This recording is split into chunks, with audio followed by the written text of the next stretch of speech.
Alrighty, and we're on. So we're finally here.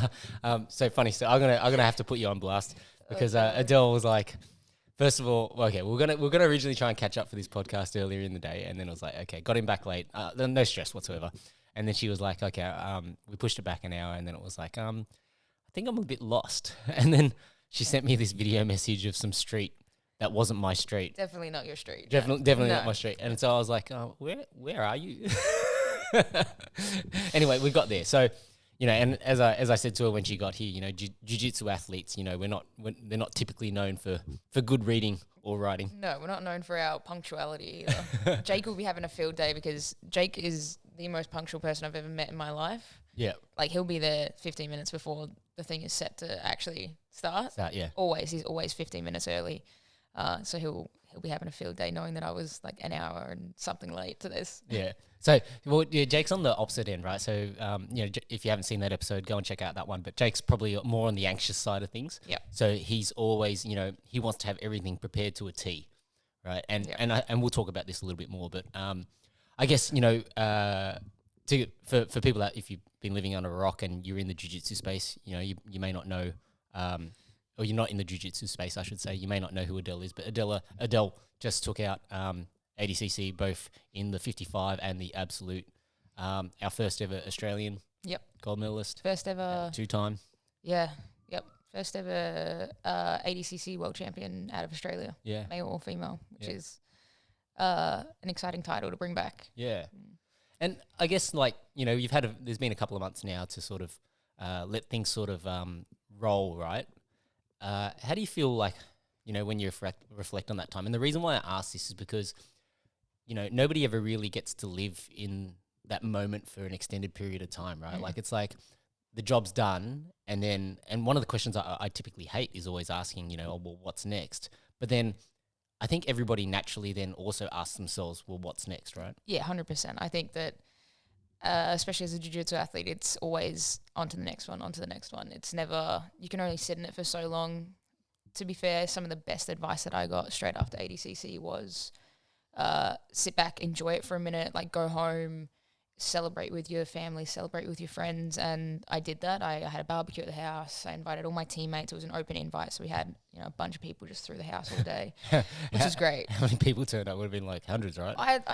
I thought like maybe 10 people would come up and just like come in and say congratulations, but it turned out to be like 50, upwards of 50 at least. Wow. Yeah, it was a decent amount of people through the house. Some people that I'd never met before, but just wanted to come in and say congratulations. And it was I made it an open invite, so that was on me, and it was really cool to see everybody and how excited people were. And we had the belt out, we had the medals out, and they were just like, "Oh my god, this is the coolest thing! Can I touch it?" Like that kind of thing. I'm like, "Well, yeah, it's just a belt. Touch it. Like, go for it." But I think it was really important to actually celebrate that with people. Yep. It was really important to like put it in front of people and say, "Hey, the Australian Jiu-Jitsu community did this, and this is something that we can all be really proud of and we're really happy to celebrate." That's something that I really like about the people that you have around you. So I guess, I do want to sort of talk about each of those relationships in a little bit more detail, but to sort of give people a bit of a brief overview. Obviously, you started as a kid training at Dominance with Dave Hart and the crew there. Yep. But some of the other influences you've got around you are guys like Jake O'Driscoll, Lachlan Giles, the team at Atos HQ. Yep.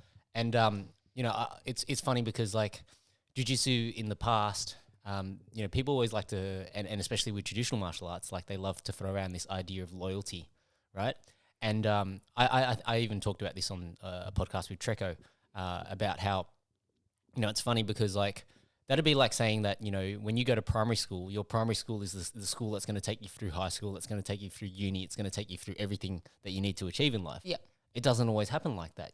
Once you've graduated from primary school, it's like, okay, now you need to look for a high school. Mm-hmm. You get thrown in with more kids and more experience and different things.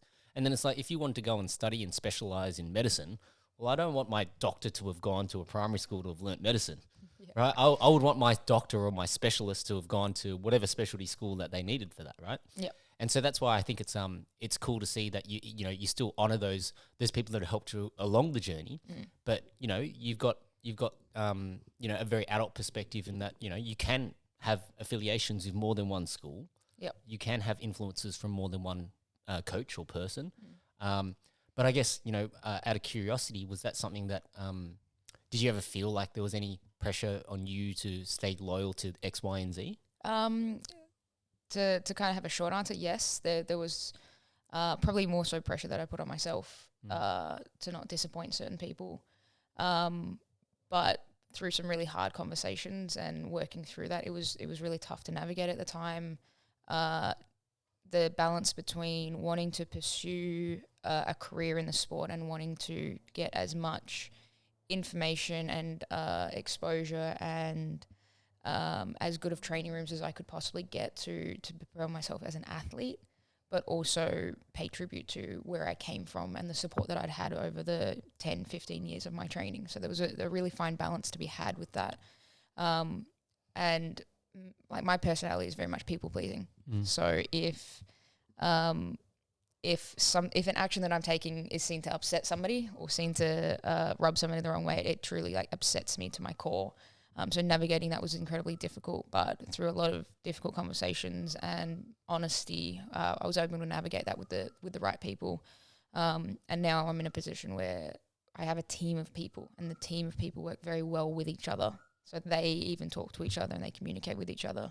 And that makes my job as an athlete much easier because I'm no longer playing the role of trying to make everybody happy. I'm just trying to be the athlete. I'm trying to be the best possible athlete I can do.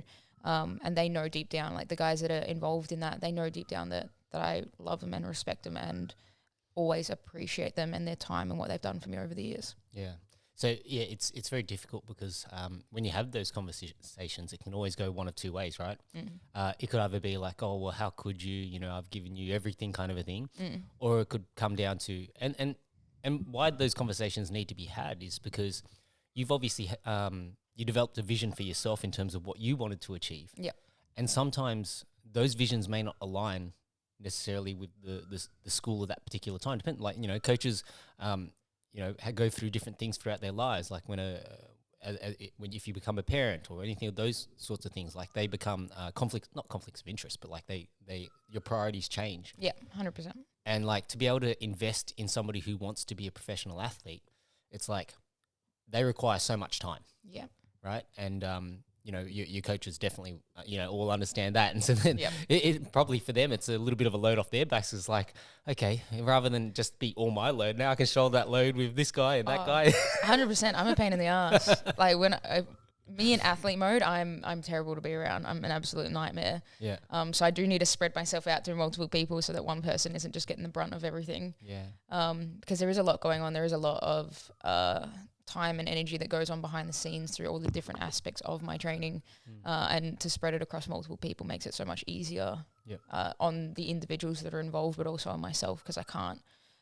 It's very hard to rely on one person for everything. It's just impossible because they have their own life. They have generally their own kids and their own career, and it's unfair of me to be like spend every second of every day doing what I need you to do because that's the only path to glory. Whereas now I can spread it out, and makes it so much easier. Yeah, I have a great support network. I have a lot of people that put a lot of time into me, but that's how we're able to achieve the stuff that we're able to achieve. That's how by the time the competition rolls around, all the research has already been done, all the time has already been put in, the training camp was already organised because that, like the amalgamation of all those elements is what leads to success on the competition mats. Yeah.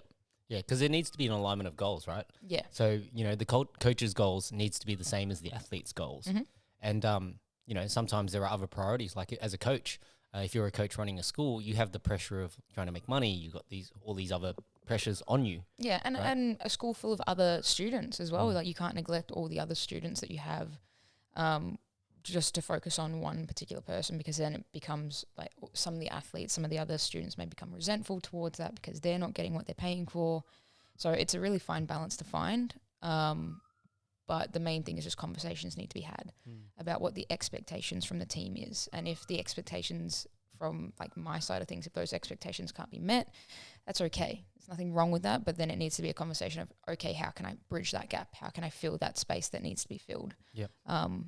And it needs to also be done in the most respectful way of the most respectful way possible. Like the conversations need to be had, and then everybody needs to be put on the same page so that there's a mutual understanding from everybody. So then was that something that you initiated, or was that something that the coaches initiated with you? To be super candid with it, like to be really honest about it, I probably went about it the wrong way. And I wasn't as proactive as I should have been with some of the conversations that I should have had. Oh, wow. And that's the honesty of the situation. Like I do not sit here and go, I did this perfectly. I did not. Yeah. But I learned from those experiences, and that was kind of the result of some of those hard conversations where I had to then go back and the first kind of thing was I had to do a little bit of damage control of, okay, I didn't go about this the right way because I was avoidant. I didn't proactively have the conversations that I should have had because I was avoidant. Yeah, you tried to people please. I tried to people please, and I knew that they were going to be hard conversations. I knew that they were going to upset people, so it was just easier not to. Yeah, it was just easier to act and not actually do the things behind the scenes to let people know or things like that. But we kind of came back and had conversations. I explained my side of the story and made sure that it was known that I understood that I could have done it better. Yep. Like in hindsight, I could have done it better. And now going forward, I'm trying to do the right things to make sure that the conversations are had proactively. Yep. As uncomfortable as some of those conversations can be. But that's with everybody in my team. You know, that's with people that have been around from day one, but it's also with people that have come on later down through my the now modern side of my career, if you will, like my black belt kind of phase. Yep. Even people that have been involved in that side of things, I've had tough conversations with when I've acted a certain way and then had to explain why these things have happened that way. Yeah. But it's so hard because I don't post it on social media. I don't let everybody know those things. So the people that know. Yeah. The people that don't just kind of see things in the way that they want to see it. Yeah. Sometimes that upsets people because they don't actually know what's going on behind the scenes. Sometimes, I come off as maybe somebody that's bouncing around a little bit, but it's the team is there, the conversations are had, and the respect is paid in the correct direction. Yeah. Look, I think, that also is a testament to your growth as an individual, right? That you've learnt through these experiences that, okay, you need to have these conversations as well. Yeah. And often, we build it up in our own heads that it's going to be worse than it is, right? Yeah. Because, 100%. I'm sure it was almost like this alleviation of pressure. Once you had those conversations, you air it out. And then you work it out very quickly. Are you on the same page or are you not? Yeah. The ones that, if the goals don't align, then it's like, okay, well,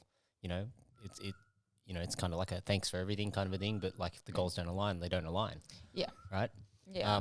I think one of the best things was going into those conversations, trying to avoid having a preconceived idea about what their reaction was going to be, whether that be good or bad. Like I couldn't go in there being like, I hope they react like this or I hope they don't react like this. It had to just be, I know what I'm going to say and I know that I'm going to leave everything on the table. I'm going to be honest with everything, and then however they respond is how they respond.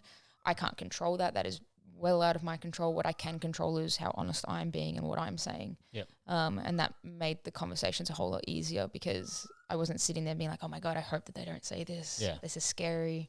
And by focusing on what is important for you to communicate, at the end of the day, you said your piece irrespective of the outcome. Yep. You know that you've tried your best to handle this in the best possible way, right? Because I guess why I say that is because I had an opposite situation where, once I've said my piece, it was like, okay, it resulted in me having to leave that place. Unfortunately, that's a really common thing. Yeah. And it upsets me that that's the case in the jiu-jitsu community. I've heard a lot of stories about people expressing how they feel about certain things within their gym, and it's led to them needing to leave. And that is sad. Sometimes it's the right thing, but sometimes it's there needs to be some leniency from the coaches. There needs to be some understanding. But it's tough. That's hard because these are people that have invested so much time and energy into particular people that then they feel betrayed. Yeah. Yeah. And sometimes that's just not the case. Well, that's where it comes down to, I think there's also this cultural element in terms of, the more open rooms naturally build students that are more open. Yep. Right? And the closed rooms build students that are more closed. Yep. And unfortunately, the fragmentation doesn't necessarily lead to a better overall result for the sport. Yeah. As we know, that's part of the reason why competition, people love competition is because the only way to really test yourself and identify what works and what doesn't work is through competition. Yep. So 100%. It's funny because it's like, it sort of operates and, people they understand the importance of competition, but then they want to get very tribal about it. And then unfortunately, it's like, I've always said this, you know, once an Aussie makes it to the world stage, you've got the support of all the other Aussies in the scene. Yeah. Like no one gives a fuck where you train, right? Like it's just one of those things. Everybody wants, like, you know, we see it with whether it's jiu-jitsu, whether it's MMA athletes, all the time, you know, like even the Olympics, right? Like you turn on when the Olympics are on and you see the green and gold, it's just like, you know, you're Australian, okay, go for the Aussie. Yeah, exactly. That's what I mean. You may not even know who the fuck that person is. That's what I mean. You reach levels, right? You reach a level where you're doing your local competitions, and then it's like you're backing your team, and then you reach national competitions, and then you're backing your state. Yep. And then you reach the world competitions and you're back in your country. Yeah. So there's levels to it, but at the end of the day, we all aspire, we strive to, especially if you're a competitor, you aspire to represent your country. So you need the backing of your entire country for that. You need like an open source of information from everyone, because you're not going to get everything you need from one space. But you also need coaches around you that are like, that's okay. And they encourage cross-training, and they allow it to happen, because they also they back what they provide. Yep. You know, if somebody, in my opinion, and this is probably going to rub people the wrong way, but that's okay. Let's go. That's all right. We don't need everybody to love me. That's fine. If your coach is not encouraging cross training, they're probably a little bit self-conscious about the, for lack of a better phrase, the service they're providing. If they're worried that you're going to find a better service somewhere else, it's probably more of a reflection on the fact that they don't feel like they're giving you everything that they can give you. Yep. In which case, well, you probably can find a better gym if this person is that self-conscious about not being able to give you the best jiu-jitsu or the best knowledge or the best training room, things like that. Yeah. If you back the room that you're providing and the support that you're providing, they'll come back. Yep. And they'll keep coming back. They'll cross-train, but they'll come back. Yeah, and the competition actually, like, the fact that, you know, I think for instructors, like the fact that there is competition out there, that should mean that you're investing in your own skill set, your ability to teach. Like, I think all of that elevates when you're aware that, hey, you know, don't look at competition as a negative thing. Look at it as an opportunity to improve, right? Yeah, 100%. But unfortunately, jiu-jitsu is a very ego-based sport. I don't know if you know this. Jiu-jitsu, very ego-driven. So it just means that people think that they're the best, and people think that they provide the best all the time. And sometimes that means that they're not doing the extra research and not trying to better themselves as their own athletes, like things like that. So it is important to continue growing. Yep. It is a continuously evolving sport. Yeah. We've seen it in, you know, the past 3 years with just the leg lock game. In of itself, the leg lock game in no-gi has had such a significant impact in the jiu-jitsu scene. So that's now a new part of the game that these coaches that were around doing just gi for years either need to develop and learn and understand themselves, or they need to pull somebody in that can provide that for their students, or they need to send their students somewhere where that can be provided for them. But that means that you need to admit that you either have a gap in knowledge, or you need to put in the effort to actually do the research and fill that gap yourself. Yeah. Yeah, well, the gaps in knowledge are circular, right? Yeah. Like, because it's like, you know, you think you know something, and then it's like, okay, people work out the counters, and then it's like, oh shit, now I'm back to this position that I used to do, right? Like, I feel like, you know, like closed guards become back, it's closed guards back in. Yeah, it's the trendy guard. It's trendy guard. It's the new thing right now. It's back in, even though it was like, you know, I was doing it when I was 10, but that's fine, whatever. It's back in. It's cool again. Yeah, it's funny how cyclical it is, because like as the cycle comes back around, it's like fashion, right? Like it gets recycled. Yep. But there's a new little take on it. Yep. You know, we take all those little things that have happened. It's like, okay, here's a new little twist, and then it's like, okay, it's new again. Closed guard is like double denim. Yeah. It's coming back into fashion. It's kind of like, I don't know if I like this, but I kind of like it. But it's working and people are enjoying it. I don't think I could rock double denim. Next time we do this podcast, we'll both just be rocking double denim. We're gonna get a denim daddy hat as well, and then we'll go triple denim. Yeah, I like that. That'll be the next iteration of the hat. It'll be a denim hat. I think that's the way to go. So okay, let's as I always like to, let's pull this all the way back, right? So where did you grow up, and I guess, you know, what would be your earliest memory? Okay, I grew up in Melbourne. I was born and bred in Melbourne. Yep. Earliest memory, that's a tough one. Like, as in when I was really, really young. Yeah. Like, what's the earliest thing you think you could remember? probably playing around with my brother in the backyard. We had a basketball hoop at our very first house, and we would chuck a trampoline under the basketball hoop and try and dunk. Okay. But we'd just get injured all day, every day. It was one of those, like, you know how they have those safety trampolines now where there's like a net on the outside? Yeah. We had like the springs were exposed and it was this square thing. So if you were coming off that thing, you were coming off that thing. Like you were going flying through. So probably playing with my brother in the backyard, like doing, we would do like WWE on the trampoline itself. So we'd be like, you know, RKOing each other and like throwing each other over our heads and things like that. But that would probably be one of the earliest ones. Nice. And is your brother older or younger? He's older. He's, I don't want to get this wrong now. He's 28, I think. So what's that, 3-4 years older? Three. It should be 3. I'm 25. Okay. 26, 27, 28. Yeah, it'd be 28. Yep. And did you guys used to, blue a lot, or did you have a very loving relationship? No, we had a loving relationship. My brother's the nicest guy that you'll ever meet. He's like super duper sweet and sensitive and caring and all those things. He was my best mate growing up, and he still is my best mate. I was the best man at his wedding. Oh, there you go. Yeah, so that's cool. We got along really well. We would fight, like we would absolutely brawl. But then it got to a point where I started training jiu-jitsu and he went into soccer. Okay. So he got smart enough not to pick fights with me. Yep. He would verbally pick fights, but as soon as it got physical, he'd be like, "Nah, you're not allowed to hit me. I'll tell mum." So he got smart. He got savvy on it. But for the most part, we got along. For the most part, we would be playing video games all night together. We'd be like just hanging out, watching TV together. So it was nice to have that relationship. Yeah. What kind of video games? Call of Duty. We smashed Guitar Hero for quite a bit. Yep. Like the old school one where you had to plug in the guitar. Yeah. Yeah, 100%. That was great. But lots of like Call of Duty. And then all the different iterations of Call of Duty would play together. Yeah, wow. Yeah. Okay. And then out of curiosity, what were you like at school, like in primary school? Do you remember what your teachers would say about you? What were your report cards like? I was never academically gifted. My reading and writing is not very good. My spelling is not very good. School was actually, to be fair, quite difficult for me. I struggled to sit still, take in information, things like that. There were certain things that would interest me. Like I really liked things like biology, sports science, things along that route. But in general, school was difficult. I just wanted to finish school and do jiu-jitsu.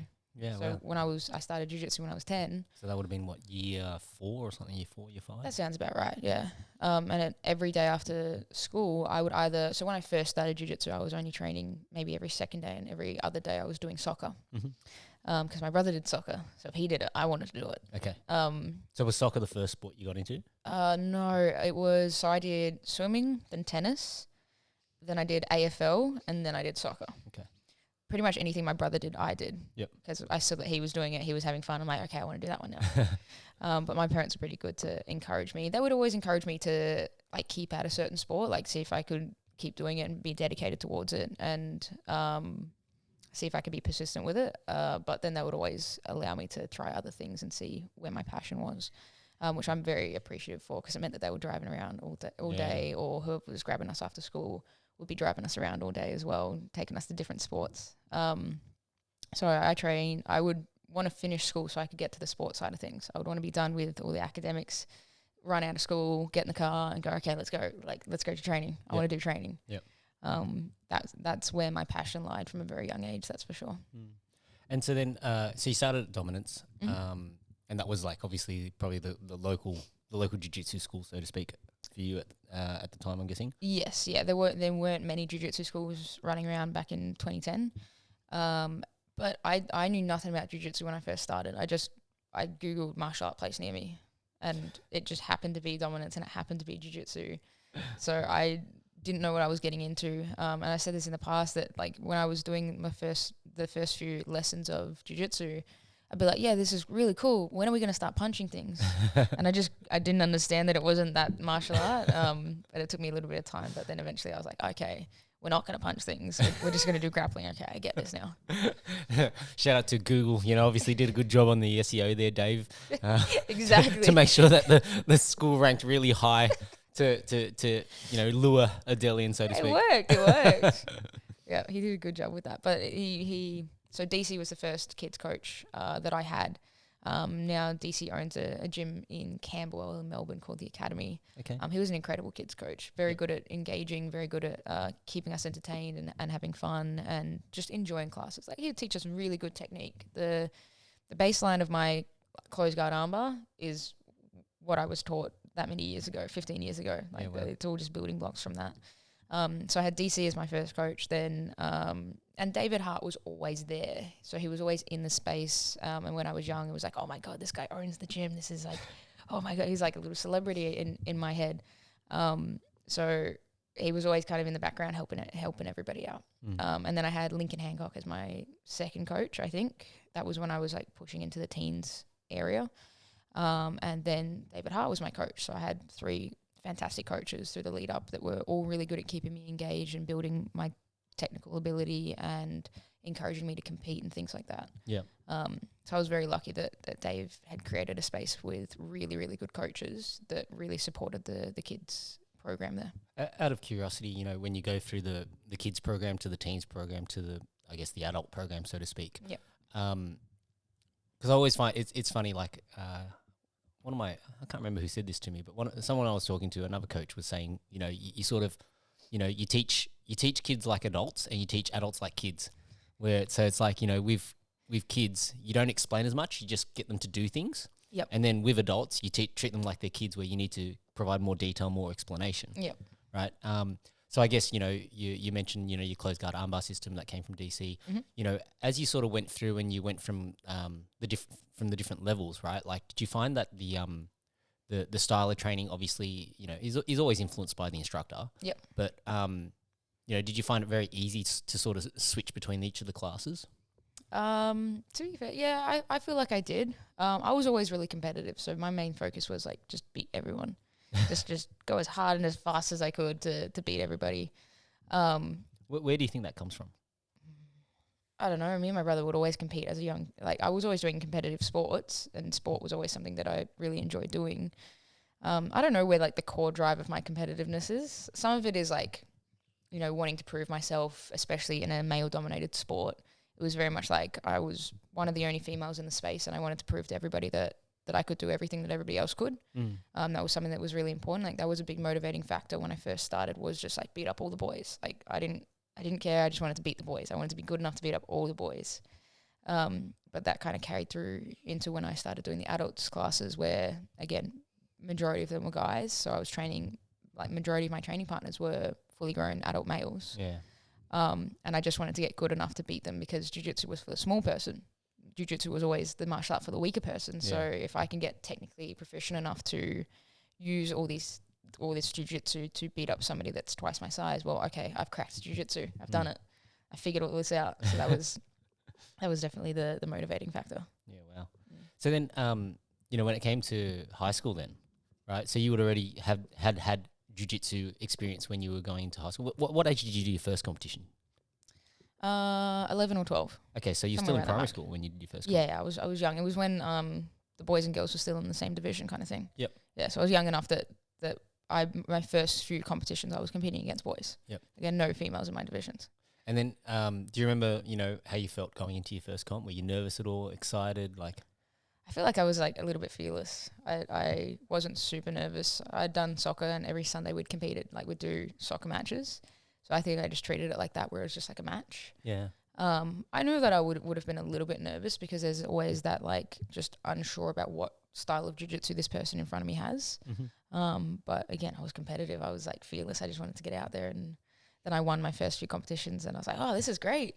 We do this competition, I get this gold shiny thing afterwards, and let's do more of these. So that was the positive reinforcement, right? Yeah, 100%. Like it's you know, it's making you go hungrier for more, right? Yeah, absolutely. Yeah. And then you know, out of curiosity then, you know, did you ever use your jiu-jitsu outside of jiu-jitsu in school, high school? No, I never needed to in a fighting sense. Okay. Like I never needed, like nobody, people weren't stupid. Everybody at my school knew that I did jiu-jitsu. It was an only girls' school as well, so I don't know if you know much about an only girls' school. That only girls' school, they don't really fight. They just talk. And they bitch about each other. It's more so that. But did that make you a target? Nah, because I was pretty unfussed by most things in high school. Like not many things bothered me. Yeah. Yeah, I didn't really care what people thought about me. I was just happy to be existing and to just hang out with my friends at school, which was cool. The only time I ever used jiu-jitsu outside of the jiu-jitsu mats was every time we'd go to like a party when I was about 16 years old, maybe a little bit older. my friends would always, like when we were meeting all the boys and like, you know, socializing with everybody, my friends would always be like, she does martial arts. She's really good at martial arts. And the boys would be like, I reckon I could beat her in a fight. And they'd be like, yeah, okay, fight her, do it. And I'd be like, oh, fuck's sake. And then we'd go out the back and they'd try and fight. And every time it was like either a guillotine choke or a back choke or something. That was the only time I ever used jiu-jitsu outside of jiu-jitsu was at like drunken parties to show these guys that they didn't know how to fight. And that, you know, if I wanted to, I could choke them out at any stage. But that was very much like encouraged by my friends in high school. Yeah, that's actually pretty cool. Like you see those videos circulate on social media where it's like, you know, a guy and a girl wrestling and the girl like obviously is trained. Yep. And she's just like subbing the poor guy. Like it's such an ego hit. Yeah. You know? They hate it. And then they laugh afterwards and then they go home and they cry a little bit, but that's fine. I'm all for it. I think that some guys need to be a little bit humbled. I think there was a video that was going around and this girl was interviewing random guys at the beach and going, oh, do you think you can fight? And like 9 out of 10 of the guys were like, yeah, I could fight. Yeah. And then they give them like 2 like little egg weights that they put in their hand. And they go, okay, you got to shadow box for 1 minute straight. And these guys are like pretending to shadow box and pretending to like beat somebody up. And it just looks terrible. Yeah. Like these guys don't know how to fight and they don't know that they don't know how to fight either. Yeah. But I used to always, you know, growing up, and I did martial arts from when I was 5, right? So, but I used to always have these dreams like I was fighting something. Yeah. Right? And it was like, even to this day, like I don't have those dreams anymore. But like I sometimes I would like twitch really badly and like I'd like kick the wall, like stub my toe on the wall or like do silly things like that just because like I was like that, like always thinking about fighting. Yeah. Right? Yep. Did you ever have any dreams like that? Did you ever... And mind you, right, like in a lot of these dreams, you feel like you're throwing pillow fists. Like it's like you throw a punch and it's like it's so slow and it doesn't do any damage and you're like, why am I so shit? I've definitely had like fighting dreams. I think when like jiu-jitsu is playing on my mind too much, specifically before competitions, I'll have competition dreams. Like I'll have dreams that I'm like out there competing and I tap hands, bump fists, and then they start growing like 6 feet up in the air. I'm like, oh my God. Wow. Like it's just that anxiety that's probably sitting in my head before competition. Yep. And do you win or lose in your dreams? Depends. Sometimes I win, sometimes I lose. Yeah, I think it depends where my head is at when I'm falling asleep, but I twitch a lot. It drives, like my partner, it drives her insane. Oh my God, she hates it. And then she'll like wake me up and she'll push me and then she'll like flip to the other side of the bed. I'm like, babe, what happened? She's like, you're twitching too much. It's probably because I'm having jiu-jitsu dreams for sure. Have you ever like, you know, accidentally choked or anything? No, but she throws hands by accident in her sleep. Oh, really? Yeah, 100%. She's accidentally like elbowed me and punched me a handful of times for sure. But she does jiu-jitsu now too, so maybe that's the reason why. Yeah. Maybe because now I've taught her how to fight. She's now having dreams about fighting. Yeah. Well, it's funny, you know, so I think my wife learned her lesson quite early on. She was like, there was one time when I was twitching and I was obviously having a dream about fighting. Yeah. And she's like tried to hug me to settle me down. Yeah. And I just started squeezing her head because I like in my dream was like somebody was trying to roll her. Yeah. Like she was getting mugged, and so I like had like gone to defend her and like I'm squeezing this guy's head and it turned out to be my wife. Oh shit. So she knows like if she sees me twitching she'll just like roll the other way. Yeah, I was like, you just gotta let it go. You just gotta like kick her off the bed. Yeah. I'm surprised you weren't sleeping on the couch. Yeah. Yeah, we've had we've had our moments. So okay, so when did it start to get a little bit serious for you? So obviously, you know, in high school, right? Like, did you have any? I think you wanted to be a police officer or something. That's true. So that's why I started jiu-jitsu in the first place. When I was about 10 years old, I decided that the career path for me was going to be a police officer. And what was the inspiration for that? I didn't want to have a desk job. That was probably like the main motivator. I wanted to be outside and moving around and doing things. Chasing bad guys seemed like fun, and you know, having like shooting guns seemed like fun. All that kind of stuff seemed entertaining. How funny, because like I guarantee you most cops would probably say that their job is like 90% writing police reports. Yeah, exactly. There's so many cops that are in like jiu-jitsu gyms, and now that I have conversations with them, they're like, yeah, don't do that. Some people love it. Some people get into the specific like part of the police force that they really enjoy. I had a friend that was in like the tactical response unit, and he would tell me some pretty cool stories just about some like standoff or, you know, chasing bad guys and things like that, and that seemed pretty cool. But then when you actually find out what he does in the day, 90% of his day is like doing gym workouts and waiting in case there's an emergency where they need to be called. So there's definitely upsides and downsides. But when I was 16 is the first time I went overseas to compete internationally. So what happened was I won a competition called the GTA, which doesn't exist now. GTA, Grappling Tournaments Australia, I think is what it stood for. Yep. But that was run by Dave Hart, Cam, I know it was run by Dave Hart and Camera, maybe one other person, but I'm not 100% sure on that. But part of that was there was a white belt adult competition, and I think they'd do it for each belt, white, blue, purple, brown. I don't know if they had it for black as well because there just weren't that many competing black belts. But the winner of that tournament would win a ticket to go to IBJJF Worlds. Yep. So I did when I was 15 or so, I did the adult division. So I jumped in and did the adult division and won the white belt tournament. So I got a ticket to go to IBJJF Worlds that year. That's cool. Which was I super remember exciting. this competition actually. I do remember like seeing something about, you can win a ticket. Yeah, you win a ticket. A handful of like really good athletes have like did it back in the day. Like Craig Jones, I think, won a ticket when he was a purple belt, something along the lines of that. But that was the first time I was exposed to jiu-jitsu on the world scene. So I'd been to the local competitions, saw how big it was here. And then I went to America. I went to LA and saw how big it was. I went into, I don't know if you guys have done the IBJJF Worlds, but it's in a pyramid called the Walter Pyramid. And you walk in and it's this massive venue, really tall, really wide, and you see it packed full of jiu-jitsu people. And I was just in awe of how big jiu-jitsu was there and how many people did it, and watching the black belts and seeing how excited people got for all the black belt matches. So that was very eye-opening for me, and I actually won my juvenile blue belt gi world title at that Worlds. Hey. So I think that was the tipping moment of like, no, I want to do this. I want to continue traveling internationally and competing internationally, and really have a crack at jiu-jitsu. I had people around me that were like, you can do this as a career. Like you are good enough to be able to pursue this and be one of the best jiu-jitsu people out of Australia, or the best jiu-jitsu practitioner that ever existed if you just kind of keep at it. How crazy is that? You're 16 years old. Like when you think back on it, right? Like that's 9 years ago. Yep. And you had people that already had such belief in you. Yep, 100%. And that was what motivated me to do it. That was people pleaser. Yeah, exactly. I was people pleasing for sure. Like at that stage, I probably was actually people pleasing, but I also enjoyed it. Yep. But if I didn't have that reassurance from the people around me, I probably wouldn't have done it. But I needed that reassurance through really like pivotal points in my jiu-jitsu career. Like when I was a brown belt, I lost a lot of joy for jiu-jitsu. I didn't enjoy competing. I lost a lot of momentum where we were just doing hard training camps and I just wasn't enjoying the grind of it. And my body was being beaten up and I just didn't want to compete.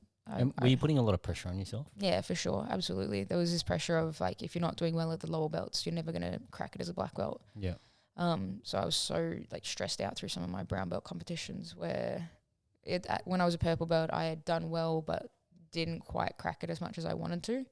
I had some matches at Worlds and Pan Ams as a purple belt where I'd made it to either the semis or the finals, but I just didn't get the gold medal. I just didn't win, and that was upsetting. So by the time I was a brown belt, I had all this stress on myself for like I need another world title. Otherwise, there's no hope for me as a black belt. It's funny. It's all self-induced, right? Yeah, 100%, right? Because I never got my brown belt world title. Yeah. Like I never won anything significant as a brown belt other than ADCC trials. But I think a lot of the stress was put on by me because I won my first match at brown belt gi worlds just before COVID. So I'm going to say like 2019. And after I won the first match, I was disappointed because I didn't want to do another match. I was so stressed out. I just wanted the whole experience to be over. I was sitting on the edge of the mats for my next match and I was like, I don't want to be here. And then there was like the first few exchanges of that match where like I made one mistake and she got a little bit of a pass going and I just kind of quit. I don't want to be here. I want this to be done. I want to go home. So then I took a little bit of a break and tried to find the joy in my training and tried to find rather than it being this serious thing, tried to just have some fun with it. And then COVID happened.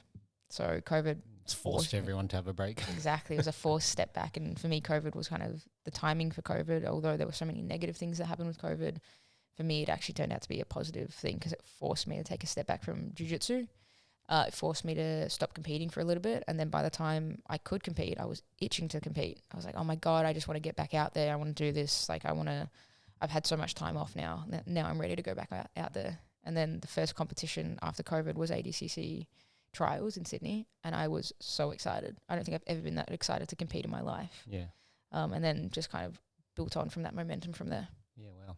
Isn't it funny, like, you know, when you're, it's because of that self-induced pressure, like you take the joy out, you suck all the joy out of it for yourself. Yeah, 100%. Right. And you also don't compete well. Yeah, because you put all this unnecessary pressure on yourself, whereas a lot of the times, and look, I think it's different for different people. Like there are some people that need to hype themselves up to compete, but there are other people that actually need to dial it down. Yep. Because naturally, you know, when the lights are on and you're on stage, your heart rate's already elevating, rising to the occasion, know that you're about to do something crazy. Yeah. Right? So, you know, for certain people, like I'm one of those where it's like I like to just try and relax as much as possible beforehand. Don't waste energy, because naturally I always like to rise to the occasion. Yep. Right? So even like when I ring announce and things like that, like I try and take it really easy, and then when I get in the ring or the cage and I'm announcing people, like I'm trying to put all my energy and emphasis into that. Yep. So I guess, you know, and I think the other thing for people that are like just doing jiu-jitsu, right? Like it's very hard to find balance. Yeah, it is. I think there's a lot of different mindsets around training in jiu-jitsu and wanting it to be super intense and wanting it to, you know, you're only doing jiu-jitsu right if it's hard all the time. I disagree with that. I don't think it needs to be hard all the time. I think there's a time and a place for everything in jiu-jitsu. And something that over the years that I found is really important for me is joy. Enjoyment of the sport, enjoyment of the movement and the creativity and the exploration of it all. That's when I compete the best. Yeah. When I'm enjoying what I'm doing, when I'm having fun, I'm competing great. Because you're in the moment. Yeah, 100%. Absolutely. And there's not this like crushing pressure from everything. Like if you treat it too seriously, there's way too much pressure, and that pressure can be very detrimental on your focus, on your mindset, on even things like your heart rate. Like for me, when I was so much pressure, my heart rate was skyrocketing through the roof when I was getting out there because I had so much anxiety, and I was getting exhausted in the first minute of every match. Yep. So if I wasn't catching a submission in the first minute, you were burnt out. I was burnt out. I was like, I can't keep up with this. I'm like, oh my God, 5 minutes is a really long time. Yeah, that's right. But if I was enjoying it and able to kind of be a little bit more, not loose, but, you know, not as uptight, then I could compete a whole lot better. So the people around me will attest to this. Every time I'm competing, if I'm moving too much or getting too jittery, they'll be like, simmer. Yeah. Settle down, simmer, and they'll just pull me back down into that. Okay, make sure we're relaxed. There's going to be a time where we can let you loose. We can take the tiger out of the cage and just let you go. But right now it's, okay, let's relax. Let's settle down a little bit, and let's just kind of try and be at a good, sustainable level of intensity. Yep. So you're not burnt out by the time you're out there. Yeah, that's a beautiful thing, because that shows the connection between you and the people around you. You guys know, you know, what you're naturally going to progress to. Yep. So, you know, having those cues, and I always find that, you know, you've already done majority of the hard work in the training room. Yeah. Right? The competition's just like the capstone of all the framework that you've already built up, right? Exactly, 100%. So all you don't necessarily need somebody to tell you step by step what you need. You need actually somebody to give you the cues in terms of, okay, what should you be thinking about? Where should you be mentally, emotionally at this point in time? Yep. Right? Yeah, at that point, like when you're a week out of a competition, I say this to my guys all the time. There's two things that can happen a week out of a competition. You can build your confidence, like mentally you can do the exercises that build your confidence by, you know, making sure that you've done your strategy, you've done the hard work in the training camp. So you're thinking about, okay, I'm ready for this. I'm confident I can get out there and do this. So you can build confidence, or you can get injured. And like I can tell you, I've been injured a week out of a competition just from doing dumb shit, like flat out dumb shit. I'll bring this up because it's like, you know, because I'm all the things that I do with different promotions, and even with like our own promotion, Grapplemania and things like that. It's like, you know, we book fights, and then it's like I get told, you know, 2 days out, oh, I'm injured, I can't compete anymore. It's like, what were you doing? Like, we're 2 days out. But is that it's the last round of the last, bit of competition training. Yeah, but you're that's not the going one where they hurt themselves. That's right, because you're not going to like dramatically increase your skill God, no. in the last week. Like the whole point of the last week is a taper. Yeah. And like it's only typically like, look, and don't get me wrong, accidents can happen, right? Yep. But as an athlete, you got to take that personal responsibility of being able to dictate, okay, I will roll with people that I know and people that I trust. Yep. Anybody that I think is unsafe, well, look, I don't have to roll with you. And, you just sort of excuse yourself from it. It's like, no, I'm going to take a rest or whatever the case may be. Yep. Like, there is no obligation just because somebody asks you to roll that you have to roll with Just them. say no. Just have the conversation and say no. Like, and that's why, for me, like, I'll plan out my training session, or Jake will plan out my training sessions, and part of that is knowing the intensity of the training session and being able to take responsibility for controlling the intensity. I don't let anybody else dictate what my intensity of training is going to be that day. I dictate that. So and sometimes that's having a conversation of, hey, I'm rolling hard today. Are you rolling hard? No. Okay, well, I'm going to find somebody else that is, and that's okay. Like, I have nothing against you rolling easy. I'm trying to get something out of today. Yep. I'm trying to do something specific today, so I'm going to find somebody that's rolling at my intensity. Yeah, I like that. Do you guys grade the intensity level? So do you just, like, is it just easy or hard, or like do you have like a well, let's say like a low, middle, middle hard. Yeah. We don't get too like, oh, your heart rate needs to be sitting at this specific gap. It's just like low, medium, hard. Yep. Like nothing overly specific other than that. Yep. Do you, out of curiosity, do you have any devices? Are you wearing any wearables like a Whoop strap or a ring, that sort of stuff? I had a Whoop for a while. I still have a Whoop. And then through ADCC, I stopped wearing it like that. Through that camp, I stopped wearing it as much. You don't want to see how shit the recovery was? It's the wake up in the morning and seeing the recovery and seeing the level of sleep, because I already don't sleep as it is. My sleep is terrible. It always has been since I was a kid. So it would stress me out if I woke up in the morning and it's like my recovery score of 2. I'm like, oh my God, I'm going to train like such shit today. And then sometimes I'd have my best training sessions when it said my recovery was the worst. Yeah. So I just, like that mental game of I didn't want to have any external information that was being fed to me that was going to dictate how I felt that day. Yep. So then I wore it a little bit less and less. Yeah. But now outside of training camp, I'm okay wearing it just out of curiosity to see what's going on with that. But I think those devices are, like, I used to wear an Oura ring all the time. Yep. And I think what it helped me most with is just understanding what are the things that are going to most impact my sleep. Yep. And people can tell you all the time, but you don't really listen until you get the data for yourself. Yeah. 100%. It's like, knowing that, okay, if I eat really late, like naturally, my resting heart rate is higher. Yep. My body temperature is elevated because my body's still processing food. Yep. And it's just those little things that, you've been told since you were a kid, right? Yeah, stay off your phone, don't watch TV. Don't drink alcohol. Like all those things that like logically we know, but they're so hard because it's a lot of our sleep hygiene, right? It's the things that we do to prepare our body to go to sleep. It's discipline. Yeah, absolutely it is. And when I'm in training camp, I try and be as disciplined as possible. When I'm out of training camp, I'm going to bed at like 1 a.m. and I definitely shouldn't be. But Instagram is so entertaining, those reels. That's going to be another funny one if I just keep scrolling. I know, it just, you get stuck on the hook and then you're like, I just wasted 15 minutes watching these 1 minute. You only waste 15 minutes? I waste like 3 hours. Well, actually, I said this to one of the boys from the gym the other day. I was like, like on the iPhone, it gives you a notification on a Sunday of like what your screen time was for the week. Yep. And when I saw my last one, I was like, goodness gracious. Yep. Like you multiply that amount of hours by 7, because 7 days. Yep. And I was just like, how the fuck did I spend so much time on my phone? Dude, so I was crazy. like, that day I was just like, nah, throw the phone in the bin and just. Yeah, I think we all, as a collective, as a human population, need to be like, okay, Sundays, no one touches their phone. Yeah. Just have put it nothing down. happen. Yeah. Don't message people. Nobody post on a Sunday. Don't send me a reel. Yeah. Film me on a Monday. That's fine. Just don't post anything exciting on a Sunday so I can put my phone away. Yeah. So I think that needs to be the way. Yeah, definitely. Yeah.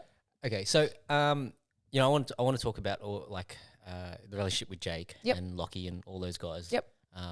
So how did you, let's talk about Jake first. So how did you first meet Jake O'Driscoll and how did he sort of come into the team, so to speak? One of his students messaged me when I first moved to Perth. So I moved to Perth in 2020, at the end of 2020. So it would have been like 2021, somewhere around that mark.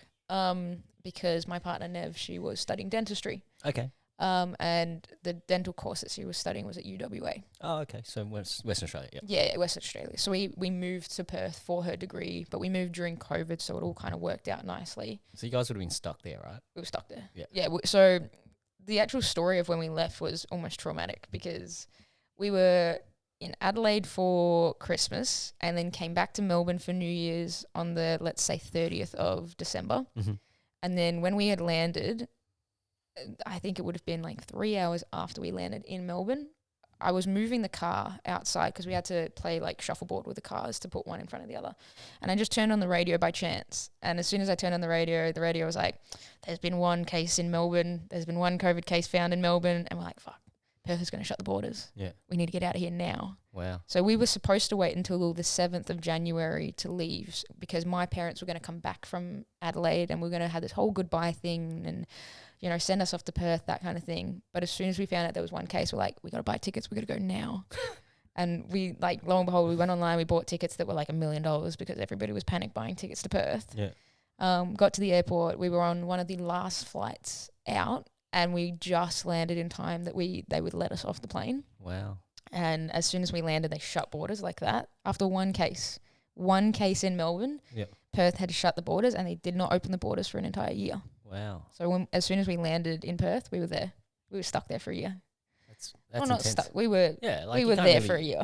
Yeah. We could leave. We just couldn't get back in. And if Nev had left and couldn't get back in, she'd have to defer her course by an entire year. Yep. Which we didn't want to do. So, okay, I got to ask this question because it made me think about it, right? Like, how are you funding yourself throughout all this, right?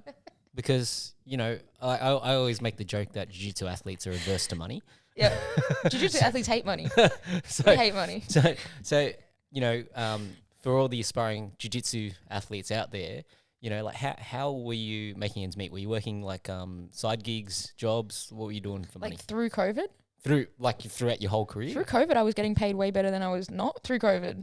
Because the government funding, I was like, oh my God, this is fantastic. But then there were these people obviously earning a whole lot more, getting paid a whole lot less. So I just was one of the lucky ones in that way.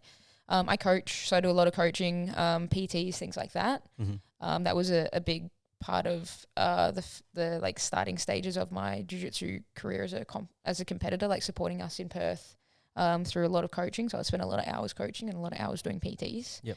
Nowadays I try and like dial back on some of that stuff because it is fatiguing and it does take a lot of time out of my training. So nowadays it's more so sponsorship based where like I have the ability to give some of these brands exposure. Mm-hmm. So they sponsor me and I'm able to represent their brand on a world stage. And then sometimes it's just a matter of these brands that maybe don't get as much out of me because they don't need the exposure will just support me because they believe in what I'm trying to do. Yeah. They want to help however they can, and for their business a lot of the time it's a tax write-off. Yep. So it's they're throwing money in the direction that they feel is worthwhile and they feel like will make the biggest difference. Yep. And it does. It makes a massive difference because it allows me to train and it allows me to do the training camps overseas and to hire the right team of people so I can afford to hire those people to have the best performances that I can do. I invest back in myself a lot of the time. Yep. And now that's starting to pay off through like competitions where I'm actually starting to earn some money back, but nothing's guaranteed. Yeah. That's the thing with jiu-jitsu, nothing's guaranteed. So don't do it if you don't love it. Yep. Don't do it for the money because the money There's may come, may not come, but for the most part may not come. Yeah. And something that I'm trying to advocate for a little bit more at the moment is also I'm going around doing seminars. Mm-hmm.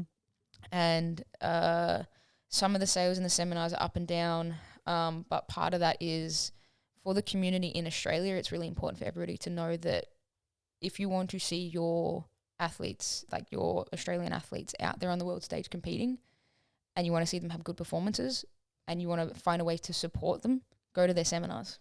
That's how you support them. That is the best way to support them. Go to the seminars, buy their instructionals, subscribe to their whatever, because that's how they fund themselves to be able to train and be able to represent Australia at the world stage. Yep. And that's how you can support them. Yeah. You can also learn some really cool jiu-jitsu. Yeah, that's right. Because, you know, it's a trade-off that you're paying for a service. We provide a service, but that's how we are able to do it. That's how we're able to spend, that's how I'm able to spend as much time in America doing my training camps over there. It's through doing seminars here. I think that's also, you know, you brought a very commercial mindset to yourself in the sense of like, okay, I'm going to invest this money back into my own things. Yep. Right. And then on the flip side, like that then entitles you to then be able to be like, so, you know, when I then offer my services out, I'm entitled to charge this because I've invested in myself. Right. Yep. Like I think, you know, it's funny because like people always talk about, you know, if you want to learn something, like, you know, people can give all this content. There's so much content, right? Yeah. And there's plenty of it that's free on YouTube and all this sort of stuff that everybody can access. But then on the flip side, it's like when you've got something that you've had to actually pay for it, that means you got skin in the game. Like you want to actually make sure that you've gotten some value out of it because you paid for it. 100%. I think it gives people more incentive to actually absorb the information and use the information when they're paying for it. Yeah. I agree 100%. Like I know that there's a Google sheet out there that has every single instructional pirated onto it. Like I know that it exists. Like I've seen it. Like it's out there. Yeah. But that's not how you support these athletes. It's not how, like, it's not going to actually feed back into the jiu-jitsu community. The jiu-jitsu as a sport is already not as financially viable as we'd like it to be. Yeah. But by doing things like pirating instructionals, it makes it even worse. How are these athletes supposed to feed back into their careers and get better and teach better technique and evolve the sport if they can't fund themselves to do that? So I think it's just about changing the mindset a little bit to, you know, how can we best support these athletes? Yep. And that's buying their instructionals, going to the seminars, you know, doing the subscription-based services. Yep. That's how to do it. If you have a business, putting money towards your favorite athlete to have a logo on their ashy, things like that. Yeah, and getting the tax deduction. Yeah, exactly. Yeah. It's cheap for them. Yeah. So, like, you've been pretty fortunate then. You haven't really had to do much, you know, outside work in terms of, like, you know, haven't had to work in retail or anything like that, or? No, I'm very lucky that I haven't had to work in retail. Yeah. I love people, but not that much. I don't know if I could do waitressing. I'd get too frustrated. And then you choke somebody out. Exactly, and then I'll get fired straight away. I'll be like, oh shit, not again. No, I'm very lucky that I've only ever worked in jiu-jitsu. Yeah. Through COVID, I did do manual labor. Oh, really? Really enjoyed it. Like, what kind of manual labor? Like building stuff? Or? So a friend of mine had a project managing business, so they were actually building a pizza shop. Oh, wow. So I helped him out for a few months during COVID, like quite a bit, and really enjoyed the work. I really like hands-on thing. I like being outside and working with my hands, and, you know, building things is really entertaining for me. So that was a lot of fun. I really enjoyed that. That would probably be the only non-jiu-jitsu job that I've ever done. Yeah, wow. But I don't think I could do a desk job or anything like that. Yeah. I think I would lose my mind.